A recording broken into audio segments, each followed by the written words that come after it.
Thank you for participating in this module entitled Introduction to Law and the Judicial Process.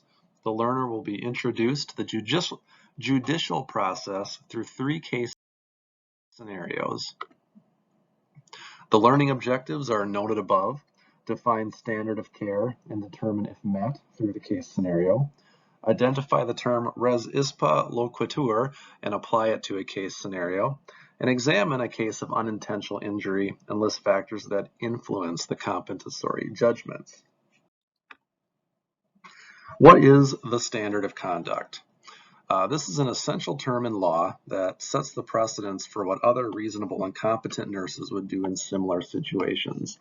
When standard of care is not met and injury is sustained, it's much easier to form a case against a nurse. As a nursing student, I learned that it is paramount to read policy and procedure prior to completing a task I'm unfamiliar with. Policies have a great deal of thought put into them, and they are revised several times to meet the needed standard of practice. When nurses follow policy and procedure without deviation, the organization will have their back. Furthermore, the nurse needs to recognize what is reasonably prudent to give good care. In other words, if 10 nurses are placed in a room and can articulate what the standard of care is based on their education, it would measure what the negligent nurse would have to stand against. Finally, nurses need to follow the Nurse Practice Act in their given state. Deviation from the Nurse Practice Act can result in disciplinary action and further the case against the nurse. So consider the situation detailed in the S-bar above. Sadly, a patient died at home from a sudden cardiac arrest. He was seen in the clinic just one day prior, but the prosecution believes the nurse triaging his care did so inadequately, which led to ultimately untimely care and his demise. When the patient called the clinic, he articulated a set of symptoms that could be cardiac in nature. Although he believed that his wrist or arm pain was occurring because of his typing on the computer, any mention of radiating arm pain, which he said, should prompt the nurse to move the assessment from orthopedic to cardiac. To compound matters, there were complaints of chest pain in previous days, but was not present upon assessment. As we will discuss later, even the provider that assessed the patient at the clinic failed to meet the standard of care, which could have saved the patient's life if done differently. There are several pieces of information that need to be collected to investigate this death. Many organizations record conversations for quality assurance purposes, as we've been told. If such a recorded conversation exists, that could make or break the nurse. Documentation will be critical to detail what the nurse said and what the patient said. Perhaps the nurse did recommend that the patient come to the clinic or the emergency department, but he decided to go against that recommendation. Patients have the right to refuse care, just as they have the right to receive care. It would not be the nurse's fault if education was completed with the patient as to why he should be seen timely and didn't come. Hospital policy and procedure for assessment of cardiac symptoms should be obtained. The nurse should obtain a job description of all staff members involved and their roles, and then examine any education the hospital has done with the nurses in the past to further solidify claims of negligence. So what is the standard of care when cardiac symptoms arise? The heart is a complex organ, and the feeling of chest pain could indicate a heart attack, but it could also mean another disease process is in motion that doesn't involve the heart, like COPD, pulmonary embolism, pneumonia, gastroesophageal reflux disease, ulcers, or even something as simple as a muscle strain. Nevertheless, a patient should seek immediate medical help for pain that extends down the jaw, arm, or back.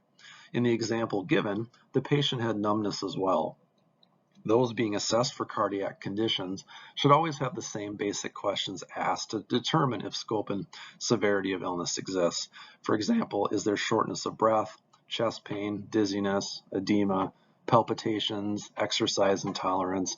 If those questions are not asked during triage, the nurse won't know how to triage that patient. What will the family attorney allege?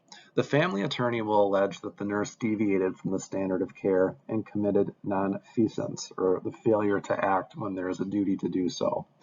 Counsel may cite several elements to substantiate this, such as failure to initiate the cardiac assessment, failure to request that the patient be seen sooner, also known as duty to provide timely care.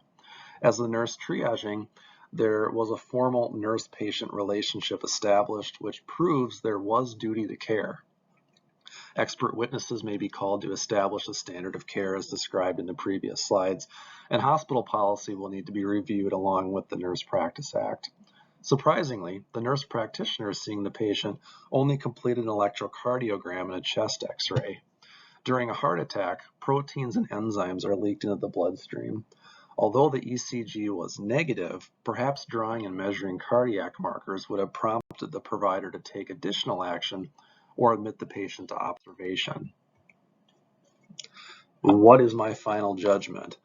The final judgment considers all the elements of negligence and shows the standard of care was not met. Although this was an unfortunate event and the staff may not have wanted to intentionally injure or neglect the patient, there are elements that are concerning. The slide shows the elements that lead to a ruling of in favor of the plaintiff. So there was injury present, there was foreseeable potential for harm, a failure to provide timely care, a breach of duty between the nurse and the patient, and causation between the death and the triage nurse. All of that is present. The term I can barely pronounce, res ispa loquitur, is a concept that implies the thing that speaks for itself. In the corner, you'll see a pair of scissors sitting inside of a patient's lung cavity that was left in there during surgery. Sometimes when a patient is rendered unconscious during surgery, it's very difficult for he or she to articulate what happened, which makes the burden of proof harder to prove. So this concept simply means the act speaks for itself and the surgeon is guilty. In this case, I'm just going to go to the case example here. So for this case, let's assume the nurse is removing a simple JP drain after surgery. The type of drain was not specified in my case example, but the patient had surgery just the day before and needed a drain to remove any buildup of fluid within the incision site. The removal of the drain went very well. Both the nurse and the patient did not experience or verbalize issues. 4 months later, though, a follow-up CT revealed a piece of tubing still sitting within the healed surgical site. The team had to again operate on this patient and remove the piece of the JP drain. It appears that the nurse did follow a proper procedure and did not experience any resistance when removing the drain. The patient was awake and would have been able to verbalize what he or she felt. If she recognized any improper or odd behavior by the nurse, which could include extra tugging or pulling hard. So do the facts support the use of this concept? The facts must show that this type of event does not normally occur unless the nurse acted negligently. The act of pulling out a catheter per facility policy while the patient is awake and witnessing the event without issue does not support the use of this concept. Both the nurse and the patient should be able to recall the simple yet powerful event of pulling out the JP drain. The act of removal should be slow yet swift with no pulling or tugging. If there was a piece left in the patient, it certainly would have not occurred from voluntary negligence. What facts are we going to use to determine this case? Expert witnesses for the defense are not necessary for the use of this concept. A case can be proven without expert witness on the side of the defense. The fact that an expert witness was called does not negate res ispa loquitur. Based on the nurse's testimony, we can compare her actions to either facility policy or a credible source to measure if the appropriate standard of care was met. For example, Nurse's Guide to Surgical Drain Removal, as published by the Nursing 2021, details all necessary steps to remove a JP drain competently. Besides prepping the patient, performing hand hygiene, and removing attached dressings, the nurse should inflate the bulb to remove pressure and then slowly pull the drain onto the sterile drape. Any difficulty with removal should include a physician notification. Being the drain was just placed yesterday, it should be easy to remove. The defense did not specify whether the nurse examined the edges of the drain to ensure that they were not torn or jagged. For purposes of this argument, let's assume that yes, she did verify that the edges were intact. After successful removal, the nurse should instruct the patient to monitor for signs of infection. Leaving a foreign object in one's body could increase the chances of infection. This did not occur with the defendant. Finally, the debris was noticed after a CT scan was done of the surgical site. We assume this was done as part of the orthopedic follow-up. It would not be the standard of care to complete a CT scan after any drain removal unless the staff noticed issues with the JP drain removal. So for this case decision, it is truly unfortunate and is an accident that occurred with no ill intent on part of the hospital or the patient. We can conclude that the standard of care was met and the facility policy was followed. Accidents do occur from time to time, and although I do not believe that the hospital should be awarding the patient large sums of money for the incident, I do believe it would be proper to pay for the subsequent surgery that was needed to remove the piece of the drain left in the body. The removal of the JP drain is such a simple task that should be recalled by both the defense and the prosecution. In this case, I rule in favor of the defendant. The next case we'll look at is unintentional injury. So in this situation, the patient went to the doctor for removal of some moles, one on her back and one on her eyebrow. She was lightly sedated and given oxygen. When the electrical surgical device was activated, it created a spark which was fed by the supplemental oxygen. Now the patient has burns and feels the team concealed the incident from her. She also has some vision loss above the eye where the fire occurred. She initially won her case in court, but the defense is appealing because they felt they did not conceal information. They treated her appropriately afterwards and recommended her for further care. So should damages be paid? Our textbook discusses the question as to if someone should be allowed to benefit from an action that he or she sets into motion that could cause harm. So for surgery, all surgery has an inherent risk, and it's the job of the surgeon to detail those risks and benefits in a clear and concise manner that the patient can understand. The use of supplemental oxygen is always a fire risk. Although oxygen does not cause fire, it can feed a fire driven by a spark. The use of the electrical surgical device is going to use electricity to produce heat and assist the surgeon in removing the moles. It appears that the surgical team had pre-planned for the use of oxygen during the procedure. As we'll examine in upcoming slides, the use of supplemental oxygen with an electrosurgical device is not uncommon, but it must be done correctly. This involves ensuring the device's grounding pads are on the appropriate part of the patient's body. As another example, I received LASIK in 2018 to correct poor vision.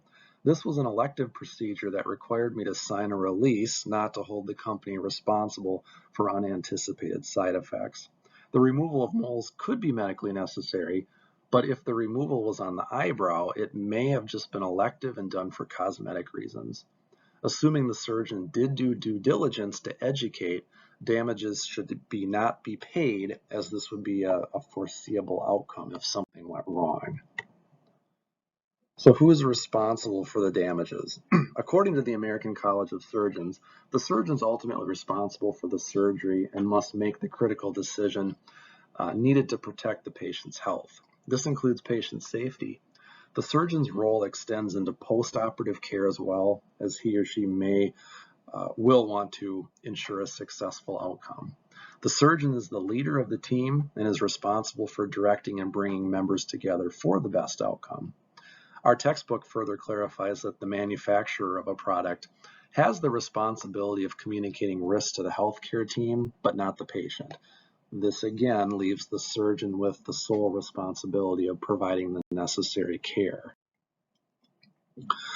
What is the defendant's defense? Well, according to Smith and Melendez, the prevention of fire when using oxygen and an electric surgical device depends on the team's ability to ensure the electrical surgical pads are appropriately grounded. The team must avoid placing the pads on bony prominences or fat, as this leads to poor conduction. Pads must stay off hair or scar tissue for the same reasons. So the question is, did the team firmly adhere the pads to the skin or use an adhesive to ensure that they would remain intact?